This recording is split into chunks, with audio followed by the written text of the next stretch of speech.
कहते हैं मुंबई कभी सोता नहीं है, क्योंकि मुंबई हजारों लोगों के सपनों में जागता है। क्योंकि मुंबई को सपनों का शहर कहा जाता है, जहां किसी के सपने साकार होते हैं तो किसी के सपने बिखर जाते हैं। मुंबई शहर की हवाओं में शरीफी की महक है। रात के अंधेरे में एक बिला के एक कमरे में चीखने चिल्लाने की आवाज़ सुनाई दे रही थी। कमरे के अंदर 4 लड़के फर्श पर बेजान से पड़े हुए थे। उनके मुंह से खून निकल रहा था।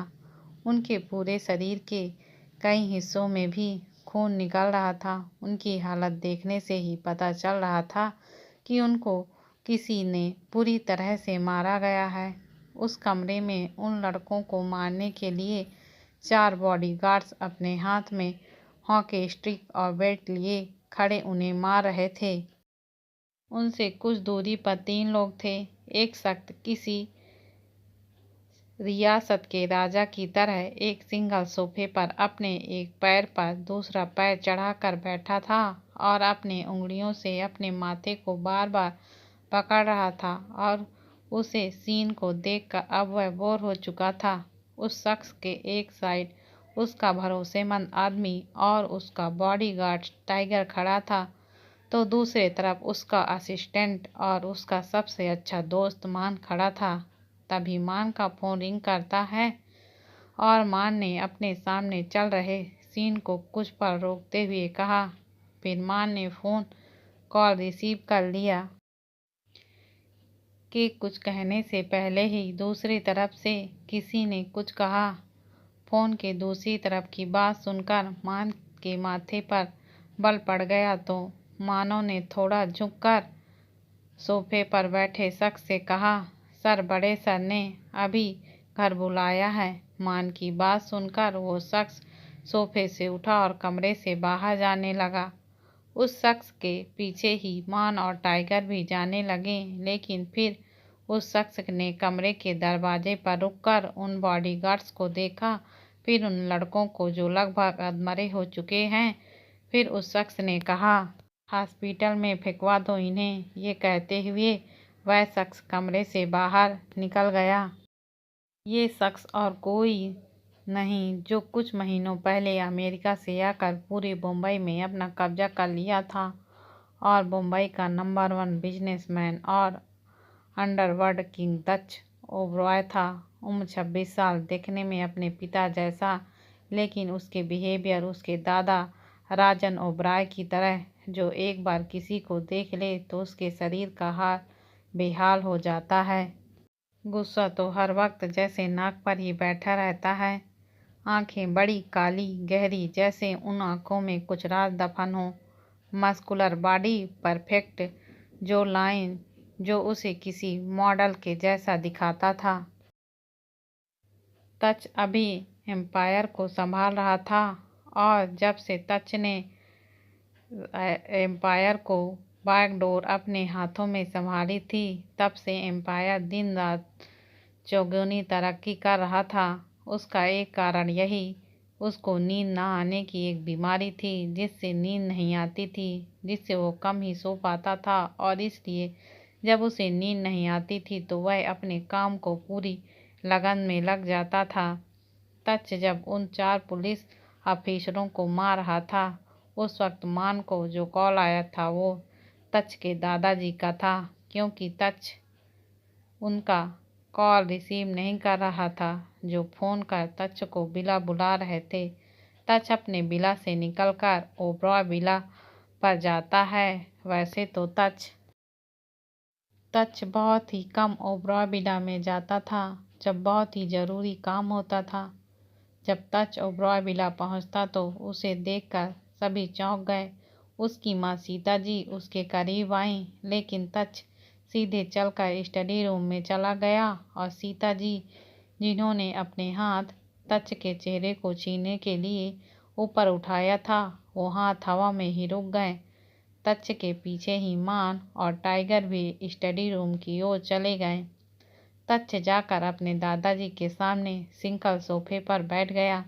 मान और टाइगर स्टडी रूम के बाहर ही रुक गए।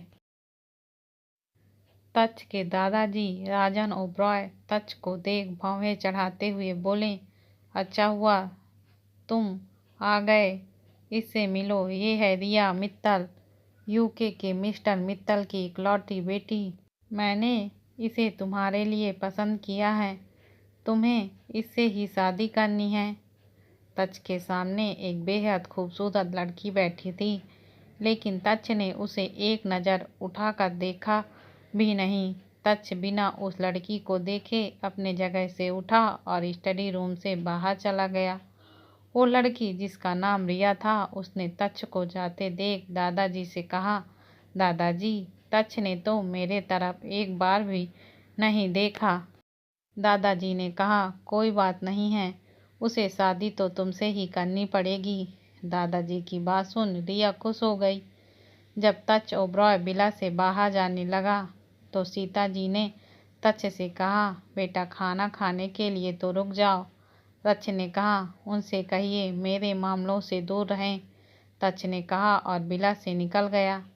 इन दादा पोते के बीच तो मैं पिस रही हूँ, सीता जी ने तच को बाहर जाते देखकर कहा और खुद भी अपने कमरे की ओर चली गईं। तच अपनी विला पहुंचकर अपने कमरे के बालकनी में खड़ा अपने कोट के बटन खोलते हुए चांद को निहार रहा था। उसे उस चांद के गोल आकार में एक चेहरा नजर आ रहा था, जिसे याद कर तच के दिल में एक तीर सी उठी और तच कमरे के अंदर चला गया। उसमें बाथरूम में जाकर शावर लिया और बाहर आकर अपना लैपटॉप उठाकर सोफे पर बैठ अपना काम करने में लग गया। कब रात से सुबह हुई तच को इसका भी होश नहीं रहा। वहीं दूसरी तरफ रामनगर में एक घर की सुबह सुबह के 6 बजे एक लड़की अंगड़ाई लेते हुए अपनी आँख खोलकर बेड से उठकर कबर्ड से अपने कपड़े लेकर वॉशरूम में नहाने के लिए चली गई। कुछ देर बाद वह लड़की शावर लेकर बाहर आई और अपने कमरे से निकलकर दूसरे कमरे में चली गई। उसने देखा तो उस कमरे में अभी भी एक लड़की सो रही थी। उस लड़की ने जाकर विंडो के कर्टन हटा दिए, जिससे विंडो से आती धूप सीधा बेड पर सो रही लड़की के चेहरे पर पड़ी, जिससे बेड पर सो रही लड़की ने अपना मुंह फेरते हुए कहा, दिव्या दी, अभी सोने दो ना। जिस लड़की ने अभी कर्टन हटाया था उसका नाम दिव्या मेहरा था और जो लड़की बेड पर सो रही थी वो दिव्या की छोटी बहन दीक्षा मेहरा थी। दिव्या मेहरा उम्र 24 साल, हाइट 5 फुट 3 इंच, गोरा रंग, लंबे कमर तक बाल, गोरा चेहरा, छोटी सी आंखें, आंखों का कलर भूरा, छोटी सी नाक, पतले होंठ। माँ पापा के कम उम्र की मौत देखने के बाद छोटी सी उम्र में अपनी उम्र से बड़ी हो गई और अपने से छोटी बहन को संभाल रही थी। परिवार के नाम पर सिर्फ उसकी छोटी बहन दीक्षा मेहरा जो बेड पर सो रही थी और उसकी इकलौती दोस्त मानसी सिन्हा उसके साथ थी।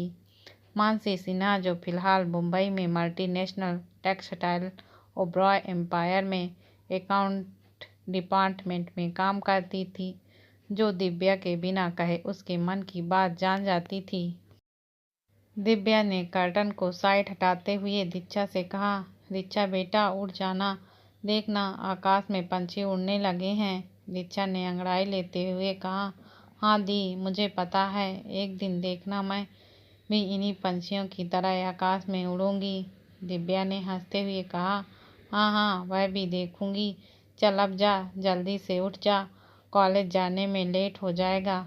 दीक्षा ने अपनी आँख खोलकर दिव्या से कहा, आज तक कभी लेट हुआ है जो आज होगा, आप ऐसे रोज मुझे उठाते हो ना। दिव्या ने कमरे से बाहर जाते हुए कहा, ठीक है, जल्दी से उठ जा और हाँ जल्दी से नहाकर तैयार होकर नीचे आ, मैं ब्रेकफास्ट बनाने जा रही हूँ।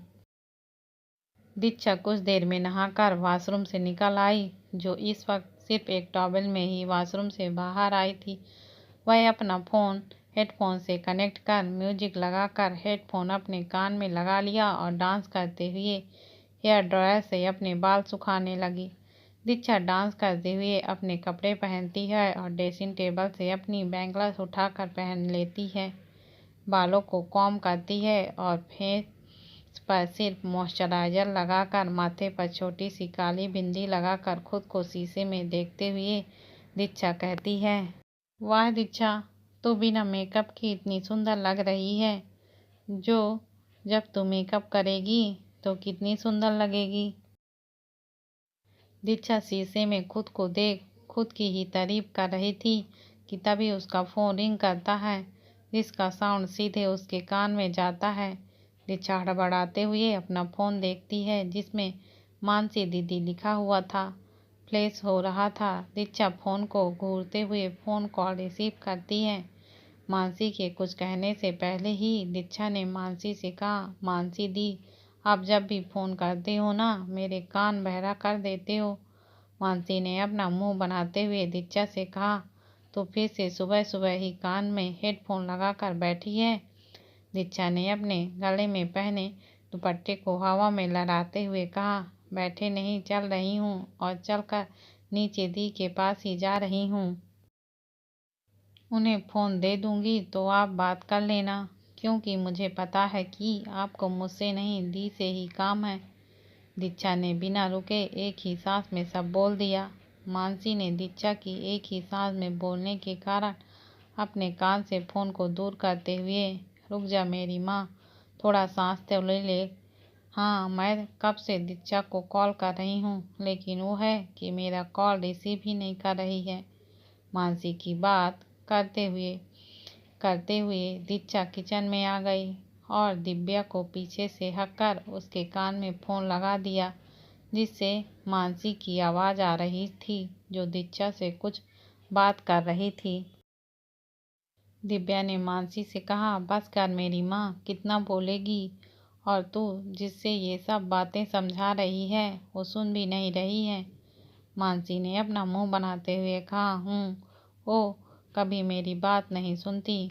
मानसी ने फिर चहकते हुए कहा, सुन, तेरे लिए मैंने अपने ऑफिस में मैनेजर सर से बात की है। सर ने कहा है कि अगर तू 2 दिन में मुंबई आकर इंटरव्यू देती है और उसमें पास आउट होती है तो वो जॉब तुझे मिल जाएगी। इसलिए जल्दी कर और मुंबई आ जा, मिलकर काम और एंजॉय करेंगे हम दोनों। दिव्या ने मानसी की बात सुनकर कुछ सोचते हुए मानसी से कहा, लेकिन दीक्षा का कॉलेज, ऐसे कैसे आ जाऊं यार, और आंटी का रेस्टोरेंट भी तो मुझे ही देखना पड़ता है। दिव्या ने कुछ देर थोड़ा सोच फिर मानसी से कहा, ठीक है, मैं आऊँगी। मानसी ने कहा, ठीक है, तुम टिकट कंफर्म करके मुझे बताओ, मैं तुम दोनों को लेने आऊँगी स्टेशन पर। ठीक है दी, बोलकर फ़ोन रख दिया। दिव्या ने थोड़ा परेशान होते कहा, दीक्षा ये सब क्या है, हम कैसे जा सकते हैं। दीक्षा ने कहा, क्यों नहीं जा सकते दी। दिव्या ने दीक्षा को देखकर फिर कहा, दीक्षा हम ये सब कैसे छोड़कर जा सकते हैं। मैं आंटी की रेस्टोरेंट में जॉब करती हूँ। आंटी ने मुझे तब जॉब पर रखा था जब मुझे पैसों की सख्त ज़रूरत थी। तुझे तो पता है ना पापा को कितनी ज़रूरत थी उस वक्त। और फिर ये हमारा घर है, माँ पापा की निशानी। हमारे जाने के बाद इसे कौन संभालेगा, इसकी देख रेख कौन करेगा। दिव्या ने कुछ सोचते हुए कहा, ठीक है, मैं अभी रेस्टोरेंट जाती हूँ, आंटी को अपने मुंबई जाने की बात बताती हूँ, देखती हूँ आंटी क्या कहती हैं। और तुम कॉलेज जाओ और प्रिंसिपल को हमारे मुंबई आने के बारे में एक लेटर लिख दो। दीक्षा ने खुशी से उछलते हुए कहा, ये हुई ना मेरी दीदी वाली बात, मैं अभी जाती हूँ, बोलकर अपने कमरे की तरफ भागने लगी। दिव्या ने उसे पीछे से आवाज़ देते हुए कहा, अरे नाश्ता तो कर लो, अभी आती हूँ, आप निकालो नाश्ता। दीक्षा ने भी वैसे ही चिल्लाते हुए ही दिव्या को रिप्लाई किया। दिव्या रेस्टोरेंट पहुंचकर देखती है कि रेस्टोरेंट की ऑनर कैसे काउंटर पर बैठी थी। उन्होंने दिव्या को देख और जल्दी से उसके पास आकर दिव्या से कहा, दिव्या कहाँ रह गई थी तुम इतनी देर तक। तुम्हें पता है ना कि रेस्टोरेंट में तुम्हारे हाथ के बने कॉफ़ी पीने ही ज़्यादातर कस्टमर आते हैं। तो चलो जल्दी जाओ और कॉफ़ी बनाओ, देखो 5 से 6 लोगों का ऑर्डर भी आ गया है। दिव्या ने ऑनर की पूरी बात सुनने के बाद उससे कहा, जी अभी बनाती हूँ आंटी। दिव्या जल्दी से किचन में चली गई और अपने स्टाइल में दिव्या स्पेशल कॉफ़ी बनाने लगी। तभी किचन में एक और लड़की ने अंदर आते हुए कहा, दिव्या 2 ऑर्डर और आ गए हैं। कुछ देर बाद अपना सब काम खत्म करके दिव्या ने ऑनर से कहा, आंटी मुझे आपसे कुछ बात करनी है। आंटी ने एक नज़र दिव्या को देखा और फिर कहा, हाँ बोलो क्या काम है। दिव्या ने कहा, आंटी मुझे मुंबई में काम मिल गया है जिसकी बहुत अच्छी सैलरी है और दीक्षा की पढ़ाई भी एक अच्छे कॉलेज में हो जाएगी, इसलिए मैं मुंबई जाना चाहती हूँ। आंटी ने एक नज़र फिर से दिव्या को देखकर कहा, तुम वहाँ रहोगी कहाँ। आंटी एक मेरी फ्रेंड मुंबई में रहती है, मैं उसी के साथ रहूँगी। ठीक है, एक बार अपनी स्पेशल चाय पिलाकर फिर चली जाना। दिव्या आंटी की बात सुनकर मुस्कुरा देती है और किचन की तरफ जाने लगती है तो आंटी ने उसे आवाज़ देकर कहा, दिव्या। आंटी के बुलाने पर दिव्या ने उसकी तरफ पलट कर देखा। जी आंटी। आंटी ने उसको अपनी तरफ बुलाया, इधर आओ, और उसके हाथों में एक लिफाफा देकर कहा, यह तुम्हारे काम आएगा। दिव्या ने जब उस लिफाफे को खोलकर देखा तो उसमें कुछ पैसे थे, जिसे देखकर वह आंटी से लेना से मना कर रही थी, लेकिन आंटी ने अपनी पलकें झुकाते हुए कहा, रख लो, इससे दीक्षा के लिए कुछ ले लेना, उसे नए शहर में तुम्हें उनकी ज़रूरत पड़ेगी। आंटी ने दिव्या को और कुछ पैसे दिए कुछ लेने देने के लिए। तभी दिव्या का फ़ोन रिंग करता है, इसमें दीक्षा का कॉल था। कॉल को रिसीव करते हुए दीक्षा चहकते हुए कहा, सर ने सिग्नेचर कर दिए हैं और कहा है तुम मुंबई जाकर मुंबई यूनिवर्सिटी में एडमिशन ले सकती हो। मैं वहाँ के प्रिंसिपल से बात करूँगा। दीक्षा की बात सुनकर दिव्या ने कहा, जल्दी घर पर जाओ, फिर पैकिंग करेंगे। हाँ, तुम टिकट भी कंफर्म कर लेना। कुछ देर बाद दिव्या भी अपना काम खत्म कर ऑनर से मिलकर घर के लिए निकल जाती है। दिव्या जब घर पहुंचती है तो दीक्षा ने दोनों के बैग पैक कर लिए थे। दीदी, मैंने बैग पैक कर लिया है क्योंकि अभी हमें निकलना है, क्योंकि हमारी ट्रेन 12 बजे है। फिर दोनों बहनें जल्दी जल्दी कुछ सामान पैक करती हैं और घर से बाहर जाने लगती हैं। तब दोनों बहनें अपने घर को एक बार पलट पलट कर देखती हैं।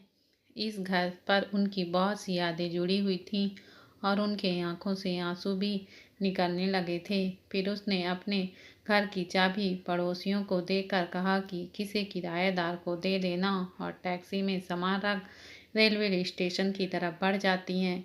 कुछ दूर चलने के बाद टैक्सी रुक जाती है, लेकिन जैसे ही टैक्सी ड्राइवर टैक्सी आगे बढ़ाता है कि उससे पहले ही उनकी विंडो पर कोई नॉक करता है।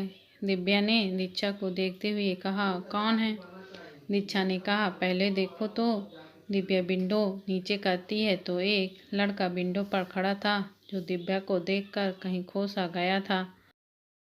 वो लड़का दिव्या को देखते ही उसके चेहरे पर इस कदर खो गया था कि उसे कई बार आवाज़ देने के बाद भी उसे कुछ सुनाई नहीं दे रहा था। लेकिन उतने में एक दूसरा लड़का टैक्सी के पैसेंजर सीट का डोर ओपन कर सीट पर बैठते हुए टैक्सी ड्राइवर से बोला, भाई तुम टैक्सी स्टार्ट करो। वो अपने आप टैक्सी स्टार्ट होने पर होश में आ जाएगा और टैक्सी में बैठ जाएगा। दीक्षा ने उस लड़के को देखते हुए कहा, ओए कौन हो तुम, और ऐसे कैसे बिना परमिशन के अंदर बैठ गए? वो लड़का, हाय, आई एम तनय ओबरॉय और हमारी टैक्सी खराब हो गई है, इसलिए तुम्हारे टैक्सी में आकर बैठ गए हैं। दीक्षा ने उखड़ते हुए कहा, हाँ तो हम क्या करें? उतरो हमारी टैक्सी से, उतरो उतरो। दीक्षा इतने जोर से चिल्लाकर बोलती है कि दिव्या और आगे बैठा तनय अपने कान बंद कर लेते हैं और टैक्सी के बाहर खड़ा लड़का अपने आप होश में वापस आ जाता है। वो भी टैक्सी के पीछे का डोर खोलकर बैठते हुए कहता है, हाय, मैं तेज ओबरॉय। इसका आगे बैठे तनय की उंगली दिखाते हुए कहता है, मैं बड़ा भाई हूँ। तेज ओबरॉय तनय के चाचा का बेटा है, जो बिल्कुल उसके ही जैसा चाइल्ड नेचर का है और उन दोनों में बहुत बनती है। दोनों बिल्कुल शोले फिल्म के जय वीरू की तरह साथ साथ रहते हैं और अपनी हरकतों से सबको परेशान और हंसाते रहते हैं। दीक्षा ने तनय और तेज को टैक्सी से उतारते हुए कहा। हाँ तो मैं क्या करूं? उतरो तुम दोनों टैक्सी से। तेज क्यों उतरे? तुम्हारा टैक्सी है, कहीं पर तुम्हारा नाम लिखा है क्या? दीक्षा कुछ बोलती इससे पहले ही दिव्या ने दीक्षा के हाथ को दबाते हुए कहा, रहने देना, हमें भी तो स्टेशन जाने में देर हो रही है। और देखना, मेरे बगल वाला लड़का तो कितना क्यूट है, रहने देना। दीक्षा ने दिव्या के बगल में बैठे तेज को देखा तो सच में बड़ा क्यूट दिखाई दे रहा था। तो दीक्षा दिव्या की बात सुनकर मन मार कर चुप हो जाती है। टैक्सी ड्राइवर ने तनय से पूछा, सर आप लोग कहाँ जाएंगे? तेज ने जल्दी से कहा, हमें रेलवे स्टेशन जाना है। दिव्या ने तेज के आगे अपना हाथ बढ़ाते हुए कहा, हाय, आई एम दिव्या मेहरा। दीक्षा को दिखाते हुए कहा, ये मेरी बहन दीक्षा मेहरा। दीक्षा ने दिव्या को रोकते हुए कहा, दी आप उनसे बात क्यों कर रहे हो? यह गुस्सैल आपकी बहन है? दीक्षा तनय की बात सुनते ही गुस्से से तनय को घूरते हुए कहा, तुमसे मतलब? तुम होते कौन हो बोलने वाले? तनय ने कहा, ओए अले मेरी बेबी को गुस्सा आ गया। अब बेबी क्या करेगी? रोएगी, मुझे मारेगी। कहते हुए तनय जोर जोर से हंसने लगता है। जैसे ही दीक्षा ने कुछ बोलने के लिए अपना मुंह खोला, तेज ने बीच में ही कहा, सॉरी, इसकी बातों का बुरा मत मानना। तभी तनय ने चीखने की आवाज़ आई। तनय की चीखने की आवाज़ पूरे टैक्सी में गूंजने लगी। तनय ने अपने हिप्स को मलते हुए कहा, किसी कीड़े ने काट लिया। यह कहकर फिर उसी जगह रब करने लगा। क्या हुआ? दिव्या और तेज ने एक साथ पूछा। दीक्षा ने तनय का मजाक उड़ाते हुए कहा, दी लगता है बेचारे को किसी कीड़े ने काट लिया। देखो तो कैसे उछल रहा है बेचारा। लेकिन ये तो अभी सही से उछल भी नहीं सकता, क्योंकि इसका सिर जो टैक्सी के छत में लग जाएगा। तनय ने वैसे ही अपने हिप्स को रब करते हुए दीक्षा को शक भरी नज़रों से देखते हुए कहा, कहीं ये तुमने तो नहीं किया ना? देखो, अगर ये तुमने किया है ना तो मैं तुम्हें छोड़ूंगा नहीं। दीक्षा ने जल्दी से अपने कपड़ों में पिन, जिससे उसने सीट के साइड से अपने हाथ घुसाकर तनय के हिप्स में चुभोया था, उसे छुपाते हुए कहा, मैं ऐसा क्यों करूँगी? माना कि तुम बदतमीज हो, लेकिन मैं ना ऐसा कुछ नहीं किया। ऐसे ही दोनों लड़ते झगड़ते रेलवे स्टेशन तक आ जाते हैं। तेज टैक्सी में सामान उतारने में दिव्या की हेल्प करता है, लेकिन तनय और दीक्षा तो एक दूसरे को घूरने में बिजी थे। दोनों पूरी शिद्दत से घूरने में एक दूसरे को टक्कर दे रहे थे। दिव्या ने दीक्षा को आवाज़ देते हुए कहा, दीक्षा ये बैग पकड़। दीक्षा वो बैग पकड़कर चलने लगती है। दिव्या और तेज भी एक दूसरे से बातें करते हुए चल रहे थे। तभी चारों को ट्रेन के चलने की सिग्नल की आवाज़ सुनाई देती है। अब तो चारों ही जान लगाकर भागते हैं। उनके प्लेटफार्म तक पहुंचने से तक ट्रेन अपनी स्पीड पकड़ने लगती है। तनय और तेज दौड़ते हुए ट्रेन में चढ़ जाते हैं। दिव्या को भी हाथ देकर ट्रेन में चढ़ा लेता है, लेकिन जब दीक्षा की बारी आती है तो तनय पहले तो अपना हाथ आगे बढ़ाता है, लेकिन तनय के हाथ को दीक्षा पकड़ पाती इससे पहले पीछे खींचकर अपने बालों को सहलाते हुए कहता है, तुम्हारा हाथ पकड़ने का मूड नहीं है। तनय के ऐसा करने से दीक्षा और दिव्या दोनों ही चिढ़ जाती हैं। दिव्या तनय को गेट से हटाकर खुद आगे आकर अपना हाथ दीक्षा को देती है। दीक्षा किसी भी तरह से दिव्या का हाथ पकड़ लेती है।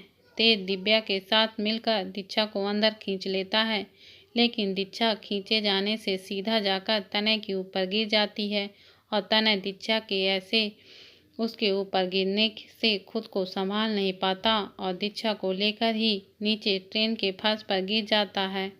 इस वक्त तनय दीक्षा के नीचे था और दीक्षा तनय के ऊपर दौड़ कर आने से दीक्षा गहरी गहरी सांस लेती है, जिससे दीक्षा का सीना ऊपर नीचे हो रहा था और उसके ऐसा गिरने से उसके सीने से दुपट्टा हटने से सीने का ऊपर वाला हिस्सा साफ दिखाई दे रहा था, जिसे तनय एकटक देख रहा था।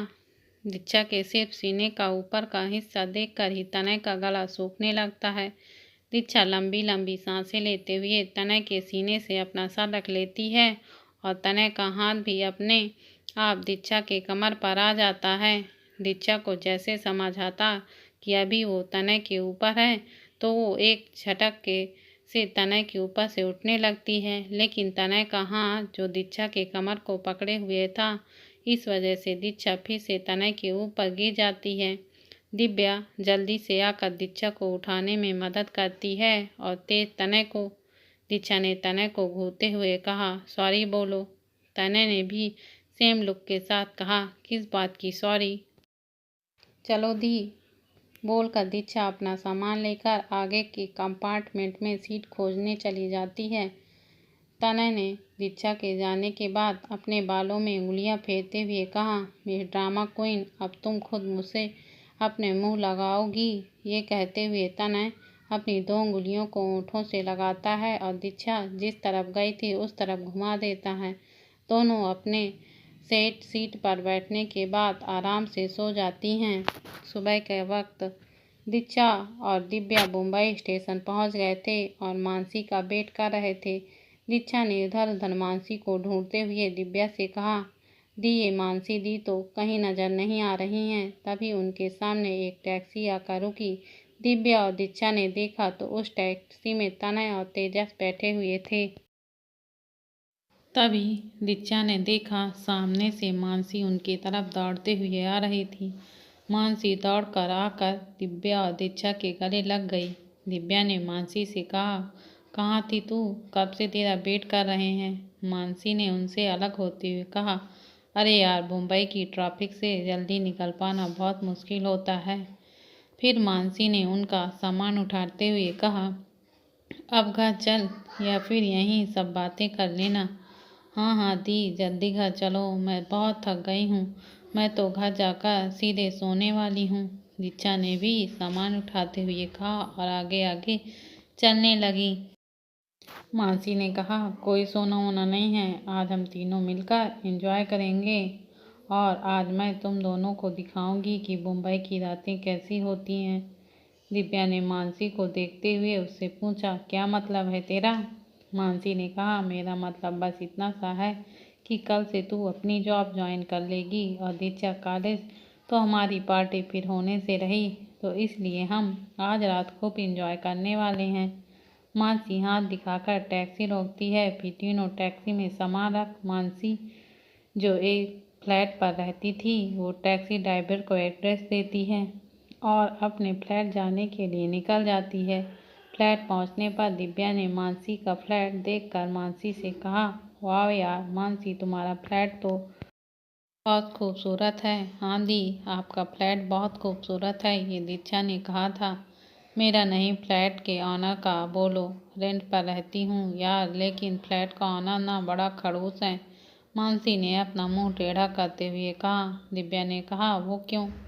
मानसी ने जवाब में कहा, अब तुम यहीं रहने वाली हो तो तुम दोनों खुद जान जाओगी, तो अभी ये सब छोड़ो और जल्दी से फ्रेश हो जाओ। मैं कुछ बना देती हूँ तुम दोनों के लिए, फिर हम तीनों आज क्लब चलते हैं पार्टी के लिए। दिव्या ने कहा, क्या क्लब?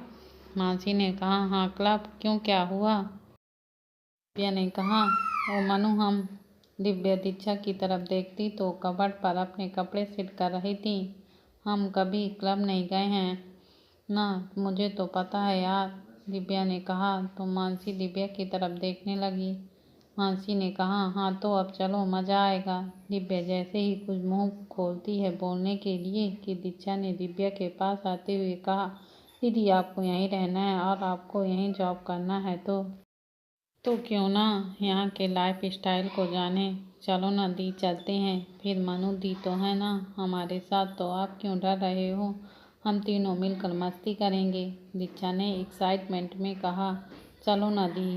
दिव्या ने दीक्षा को इतना एक्साइटेड होते हुए देख वो भी मान जाती है। फिर तुम दोनों जल्दी से फ्रेश होकर बाहर आओ, फिर मैं तुम दोनों के लिए डिश निकाल कर लाती हूँ। यह कहकर मानसी रूम से निकलकर किचन की ओर चली जाती हैं।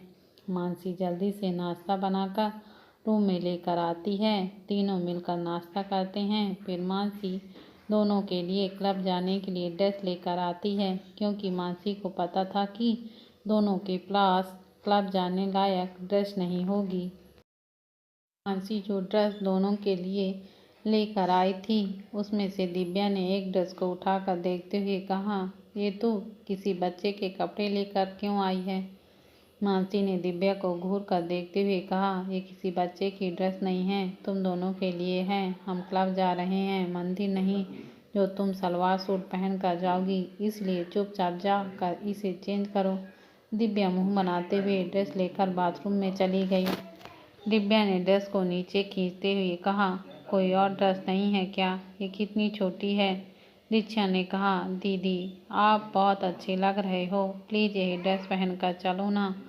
वाई गॉड दी, लड़के आपको देखकर फ्लैट हो जाएंगे।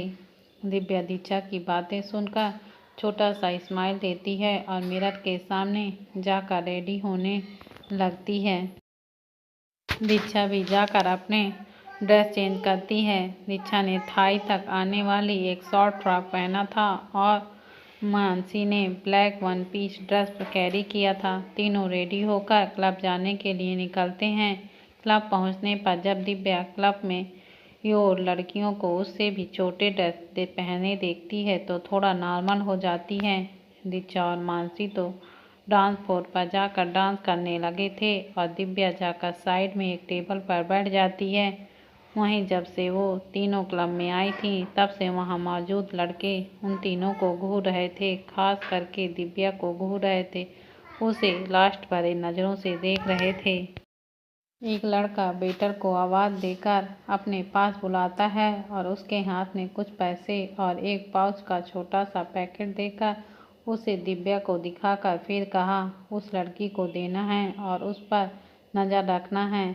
जब उस पर इस पाउच का असर होने लगे तब उसे हमारे रूम तक ले आना, तुम्हें और पैसे मिल जाएंगे। लड़के के कहने पर वेटर वो पैकेट और पैसे लेकर वहाँ से चला जाता है। वेटर वो पाउच जूस में मिलाकर वेटर ने दिव्या के पास जाकर उससे कहा, मैडम ये आपके लिए। दिव्या ने वेटर से कहा, पर मैंने तो अभी कुछ मंगाया ही नहीं है। वेटर ने कहा, मैडम आपके साथ जो मैम थे उन्होंने दिया है।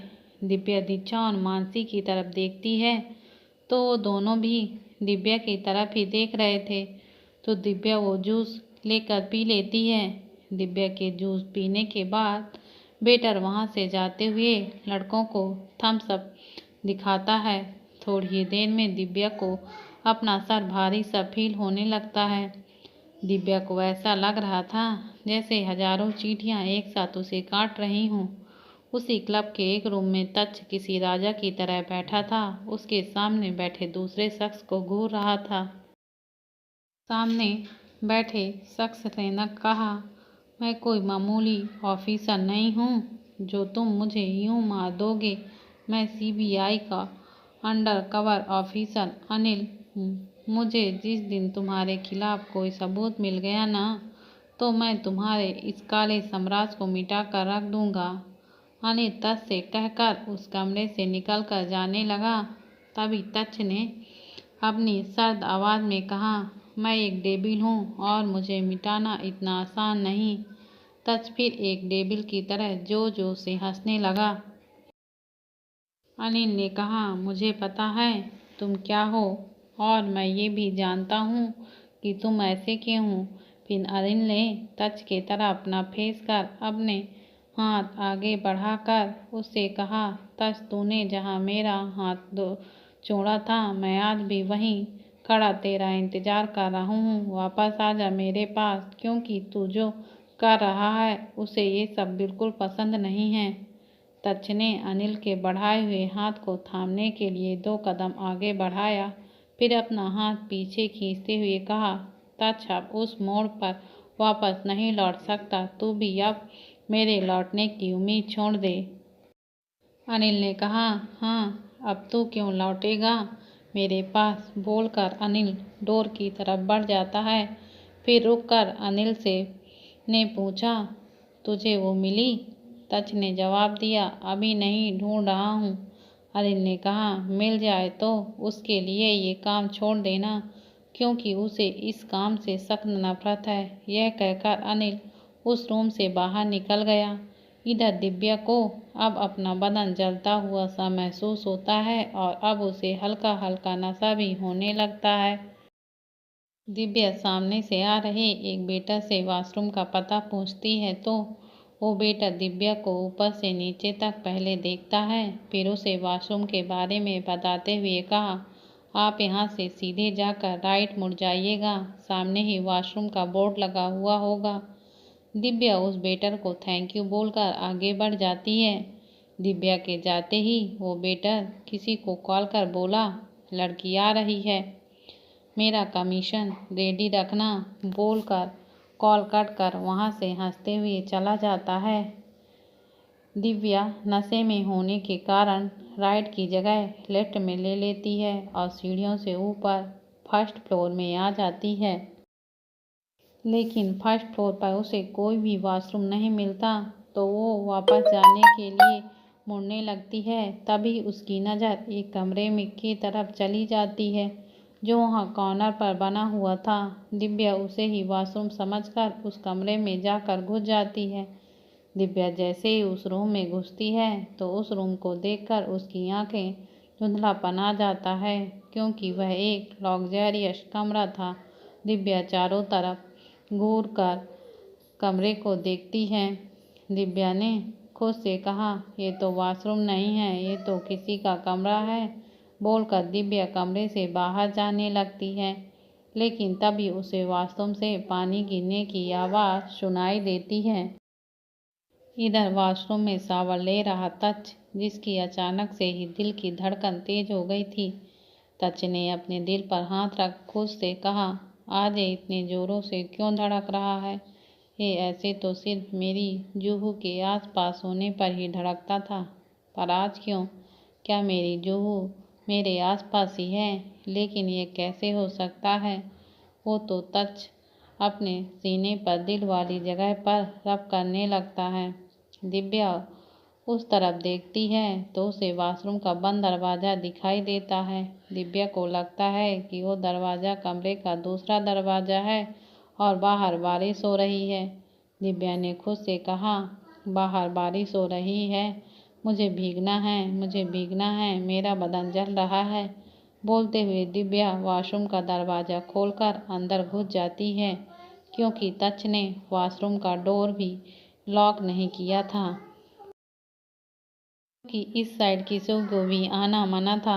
दिव्या जब अंदर जाती है तो देखती है कि एक शख्स शावर के नीचे सिर्फ एक टॉवल पहने खड़ा शावर ले रहा था। दिव्या ने जल्दी से जाकर तच को हटाकर तच से कहा, हटो हटो, मुझे भीगना है बारिश में। दिव्या तच को हटाकर खुद शावर के नीचे खड़ी हो जाती है। तच, जिसे लड़कियों से सख्त नफरत थी, अपने सामने किसी लड़की को देखकर उसका चेहरा गुस्से से लाल हो जाता है। तच गुस्से से दिव्या की तरफ मुड़ता है तो दिव्या को देखकर उसका गला सूखने लगता है, क्योंकि अभी दिव्या का पूरा बदन पानी में भीग गया था और दिव्या अपने हाथ उठाकर अपने भीगे हुए बालों को समेटने लगी थी। दिव्या ने जो ड्रेस पहन रखा था वो पानी में भीगने की वजह से ट्रांसपेरेंट हो गया था, जिससे दिव्या की परफेक्ट शेप अट्रैक्टिव बॉडी साफ साफ नजर आ रही थी। तच आगे बढ़कर दिव्या का हाथ पकड़कर अपनी ओर खींच लेता है। जोर से खींचे जाने पर दिव्या सीधे तच के सीने से आकर लगती है। दिव्या अपना चेहरा ऊपर कर तच को देखती है, जो उसे गुस्से से घूर कर देख रहा था। लेकिन अगले ही पल जैसे तच दिव्या का चेहरा देखता है, उसके पत्थर जैसे कठोर चेहरे पर मुस्कान आ जाती है और तच जू कहते हुए दिव्या को अपने सीने से लगा लेता है।